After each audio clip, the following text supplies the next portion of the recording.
Dear students, welcome to this session. I am Shubha T, Assistant Professor, Department of Economics, Government First Grade College, Hebri. In this session, we are going to learn lessons from microeconomic analysis. This is syllabus framed for first BA first semester students of Mangalore University. In this session, we are going to learn pricing under monopolistic competition market. In this session, we are going to learn short-run pricing in the monopolistic competition market. ಈ ಅವಧಿಯಲ್ಲಿ ನಾವು ಸ್ವಾಮ್ಯಯುತ ಪೈಪೋಟಿ ಮಾರುಕಟ್ಟೆಯಲ್ಲಿ ಅಲ್ಪಾವಧಿಯಲ್ಲಿ ಸರಕಿನ ಬೆಲೆಯನ್ನು ಹೇಗೆ ನಿರ್ಧರಿಸಲಾಗುತ್ತೆ, ಉದ್ಯಮ ಒಂದು ಸಮತೋಲನವನ್ನು ಹೇಗೆ ಹೊಂದುತ್ತೆ ಅನ್ನೋದ್ರ ಬಗ್ಗೆ ತಿಳ್ಕೊಳ್ಳೋಣ. ಈ ಹಿಂದಿನ ತರಗತಿಯಲ್ಲಿ ನಾವು ಸ್ವಾಮ್ಯಯುತ ಪೈಪೋಟಿ ಮಾರುಕಟ್ಟೆಯ ಅರ್ಥ ಮತ್ತು ಲಕ್ಷಣಗಳನ್ನು ಅರ್ಥ ಮಾಡಿಕೊಂಡಿದ್ವಿ. In previous session we learned about meaning and features of monopolistic competition market.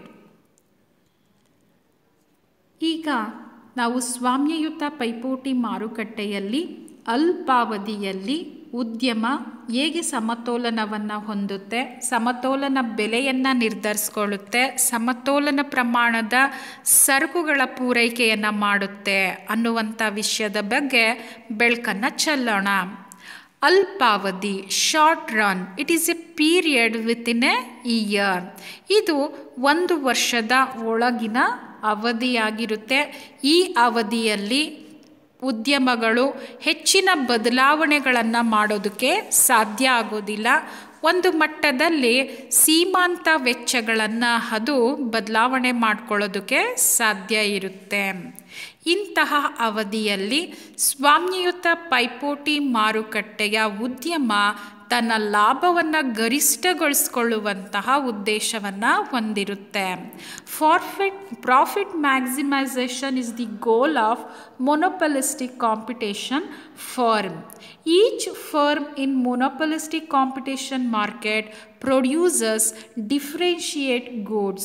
So each firm follows independent price policy on the basis of its internal conditions.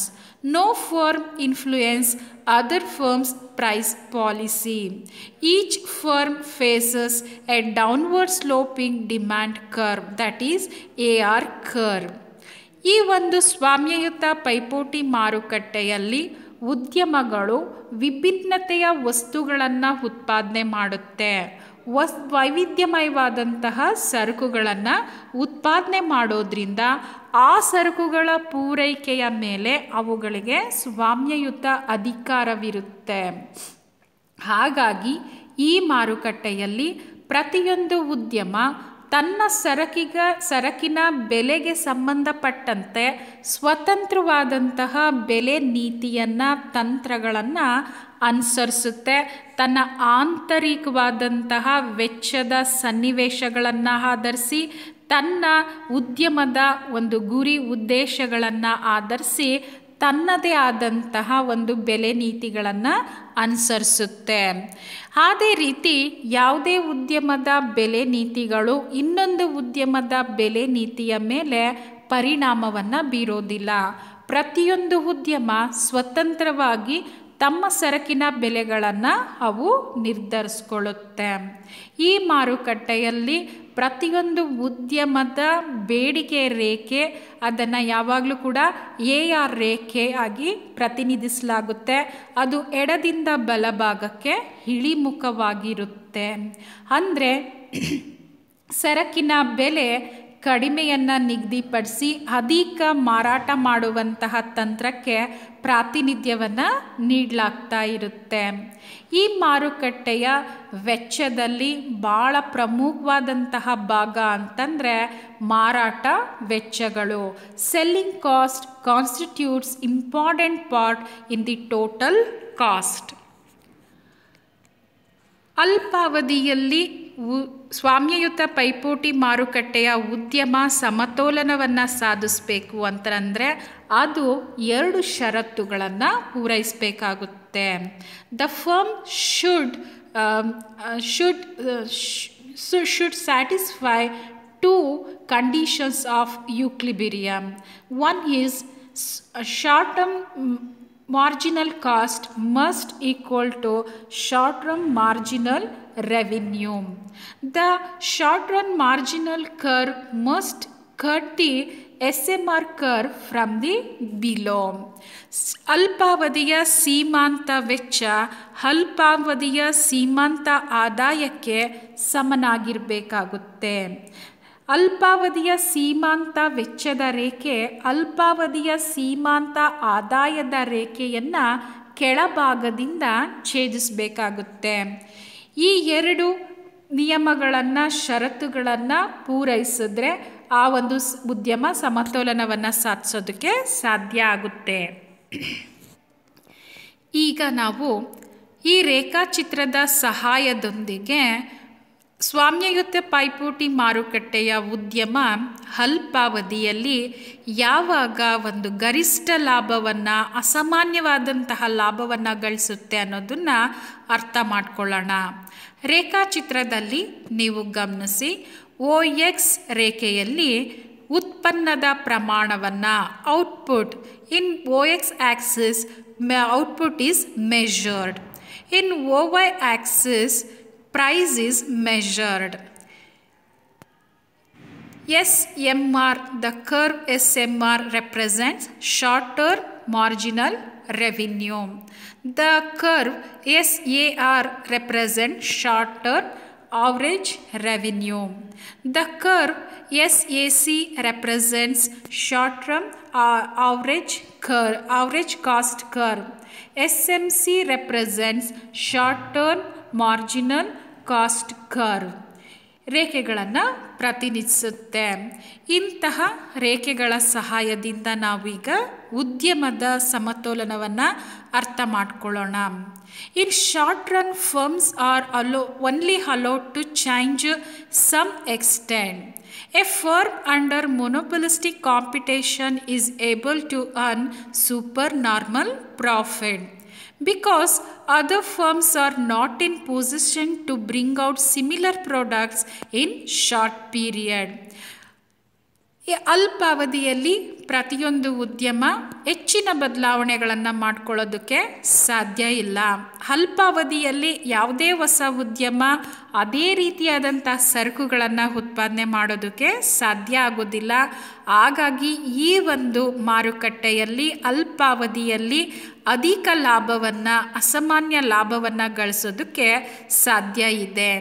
ಈಗ ರೇಖಾಚಿತ್ರದ ಸಹಾಯದೊಂದಿಗೆ ನಾವೀಗ ಉದ್ಯಮದ ಸಮತೋಲನವನ್ನು ಅರ್ಥ ಮಾಡಿಕೊಳ್ಳೋಣ.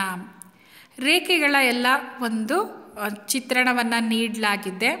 ಈ ರೇಖಾಚಿತ್ರದಲ್ಲಿ ಅಟ್ ಪಾಯಿಂಟ್ ಈ ಬಿಂದುವಿನಲ್ಲಿ ಉದ್ಯಮದ ಸಮತೋಲನ ನೆಲೆಸಿದೆ. In the diagram at point the firm enjoys equilibrium. ಈ ಬಿಂದುವಿನಲ್ಲಿ ಉದ್ಯಮದ ಸೀಮಾಂತ ಆದಾಯ ಮತ್ತು ಸೀಮಾಂತ ವೆಚ್ಚಗಳು ಸಮನಾಗಿದೆ. ಸೀಮಾಂತ ಆದಾಯದ ರೇಖೆಯನ್ನು ಸೀಮಾಂತ ವೆಚ್ಚದ ರೇಖೆ ಕೆಳಭಾಗದಿಂದ ಛೇದಿಸಿದೆ. ಹಾಗಾಗಿ ಸಮತೋಲನದ 2 ಷರತ್ತುಗಳನ್ನು ಈ ಬಿಂದುವಿನಲ್ಲಿ ಪೂರೈಸಲ್ಪಡ್ತಿರೋದ್ರಿಂದ ಈ ಬಿಂದುವಿನಲ್ಲಿ ಸಮತೋಲನ ನೆಲೆಸಿದೆ ಅಂತಲೇ ಹೇಳ್ಬೋದು. ಈ ಒಂದು ಸಮತೋಲನದ ಬಿಂದುವಿನಲ್ಲಿ ಸೀಮಾಂತ ಆದಾಯ ಸೀಮಾಂತ ವೆಚ್ಚಗಳು ಸಮನಾಗಿದೆ. ಈ ಒಂದು ಸನ್ನಿವೇಶದಲ್ಲಿ ಉದ್ಯಮದ ಅಲ್ಪಾವಧಿಯ ಸರಾಸರಿ ಆದಾಯ ಸರಾಸರಿ ವೆಚ್ಚಕ್ಕಿಂತ ಅಧಿಕವಾಗಿರೋದನ್ನು ನಾವು ಗಮನಿಸಬಹುದು. ಉದಾಹರಣೆಗೆ ನೋಡಿ, ನೀವು SAR ರೇಖೆಗಿಂತ SAC ರೇಖೆ ಕೆಳಭಾಗದಲ್ಲಿ ಇದೆ. ಹಾಗಾಗಿ ಈ ಒಂದು ಸನ್ನಿವೇಶದಲ್ಲಿ ಉದ್ಯಮದ ಆದಾಯವು ಉದ್ಯಮದ ವೆಚ್ಚಕ್ಕಿಂತ ಅಧಿಕವಾಗಿದೆ. ಹಾಗಿರೋದ್ರಿಂದ ಉದ್ಯಮ ಲಾಭವನ್ನು ಗಳಿಸೋಕೆ ಸಾಧ್ಯ ಇದೆ. ಈ ರೇಖಾಚಿತ್ರದಲ್ಲಿ ಗಮನಿಸಿ, MK ನಷ್ಟು ಪ್ರಮಾಣದ ಆದಾಯವನ್ನು ಉದ್ಯಮ ಗಳಿಸ್ತಾ ಇದೆ. ಯಾಕೆ ಅಂತಂದರೆ ಈ ಬಿಂದುವಿನಲ್ಲಿ, ಸಮತೋಲನದ ಬಿಂದುವಿನ ಮೇಲ್ಭಾಗದಲ್ಲಿ ನಾವು ರೇಖೆಯನ್ನು ವೃದ್ಧಿಸಿದಾಗ ಅದು SAR ರೇಖೆಯನ್ನು ಒಂದು K ಬಿಂದುವಿನಲ್ಲಿ ಸ್ಪರ್ಶಿಸುತ್ತೆ. ಹಾಗಾಗಿ ಅದು ಆ ಮಟ್ಟದ ಲಾಭವನ್ನು ಗಳಿಸುತ್ತೆ ಅಂತೇಳಿ ಹೇಳಲಾಗುತ್ತೆ. KM ಪ್ರಮಾಣದ ಲಾಭವನ್ನು ಗಳಿಸಲಾಗ್ತಾ ಇದೆ. ಇದರಲ್ಲಿ ಮಾಡ್ತಿರುವಂತಹ ವೆಚ್ಚ ಎಷ್ಟಿದೆ ಅಂತಂದರೆ, ಅದೇ ರೇಖೆ ಅಲ್ಪಾವಧಿಯ ಸರಾಸರಿ ವೆಚ್ಚ ರೇಖೆಯನ್ನು B ಬಿಂದುವಿನಲ್ಲಿ ಸ್ಪರ್ಶಿಸಿದೆ. ಹಾಗಾಗಿ ಉದ್ಯಮ ಮಾಡ್ತಿರುವಂತಹ ವೆಚ್ಚ ಎಷ್ಟು ಅಂದರೆ BM ಪ್ರಮಾಣದ ವೆಚ್ಚವನ್ನು ಮಾಡ್ತಾ ಇದೆ. KM ಆದಾಯವಾದರೆ BM ವೆಚ್ಚವಾಗಿದೆ. ಆ ಆದಾಯದಲ್ಲಿ ವೆಚ್ಚವನ್ನು ಕಳೆದ ನಂತರ ನಮಗೆ ಉಳಿಯುವಂತಹ KBಯನ್ನು ಉದ್ಯಮದ ಲಾಭ ಅಂತೇಳಿ ಪರಿಗಣಿಸಬಹುದು. PKBC ಆಯತಾಕಾರದ ಒಂದು ಭಾಗ ಏನಿದೆ, ಆ ಭಾಗವನ್ನು ಉದ್ಯಮದ ಲಾಭದ ಭಾಗ ಅಂತೇಳಿ ನಾವು ಪರಿಗಣಿಸಬಹುದು. ಹಾಗಾಗಿ ಸ್ವಾಮ್ಯಯುತ ಪೈಪೋಟಿ ಮಾರುಕಟ್ಟೆಯಲ್ಲಿ ಸ್ವಾಮ್ಯಯುತ ಪೈಪೋಟಿ ಉತ್ಪಾದಕ ಲಾಭವನ್ನು ಈ ಸನ್ನಿವೇಶದಲ್ಲಿ ಗಳಿಸೋದಕ್ಕೆ ಸಾಧ್ಯ ಆಗುತ್ತೆ. ಯಾವಾಗ ಅಂದರೆ ಸರಾಸರಿ ಆದಾಯ ಸರಾಸರಿ ವೆಚ್ಚಕ್ಕಿಂತ ಅಧಿಕವಾಗಿರುವಂತಹ ಸನ್ನಿವೇಶದಲ್ಲಿ. ಉದ್ಯಮವು ನಷ್ಟವನ್ನು ಕೂಡ ಅನುಭವಿಸಬಹುದಾಗಿರುತ್ತೆ. ಯಾವಾಗ ಅನ್ನೋದನ್ನು ನಾವೀಗ ತಿಳ್ಕೊಳ್ಳೋಣ. Short run loss making. When firms enjoy supernormal profit, new firms will enter the group. Excess profit will be now shared and firm will get normal profit. If entry of new firms continue, loss occurs to the new and existing firms. ಉದ್ಯಮಗಳು ಲಾಭವನ್ನು ಗಳಿಸುವಂತಹ ಸನ್ನಿವೇಶದಲ್ಲಿ ಹೊಸ ಉದ್ಯಮಗಳು ಗುಂಪನ್ನು ಪ್ರವೇಶಿಸುತ್ತೆ. ಆಗ ಗುಂಪನ್ನು ಪ್ರವೇಶಿಸಿದಾಗ, ಸಮೂಹವನ್ನು ಪ್ರವೇಶಿಸಿದಾಗ ಏನು ಉದ್ಯಮದ ಲಾಭ ಗಳಿಕೆ ಇರುತ್ತೆ, ಸಮೂಹದ ಲಾಭ ಗಳಿಕೆ ಇರುತ್ತೆ, ಅದು ಹೊಸ ಉದ್ಯಮಗಳಲ್ಲೂ ಕೂಡ ಹಂಚಿಕೆಯಾಗುತ್ತೆ. ಇದರ ನಂತರ ಕೂಡ ಉದ್ಯಮಗಳು ಈ ಸಮೂಹವನ್ನು ಪ್ರವೇಶಿಸ್ತಾನೆ ಇದ್ದರೆ ಆಗ ಅಸ್ತಿತ್ವದಲ್ಲಿರುವಂತಹ ಉದ್ಯಮಗಳು ಹಾಗೆ ಹೊಸದಾಗಿ ಬರುವಂತಹ ಉದ್ಯಮಗಳು ನಷ್ಟವನ್ನು ಅನುಭವಿಸಬೇಕಾಗುತ್ತೆ.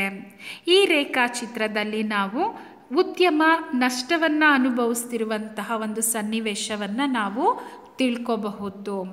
ಈ ರೇಖಾಚಿತ್ರದಲ್ಲಿ OX ರೇಖೆಯಲ್ಲಿ ಉತ್ಪನ್ನವನ್ನು, OY ರೇಖೆಯಲ್ಲಿ ಬೆಲೆಯನ್ನು ಅಳೆಯಲಾಗಿದೆ.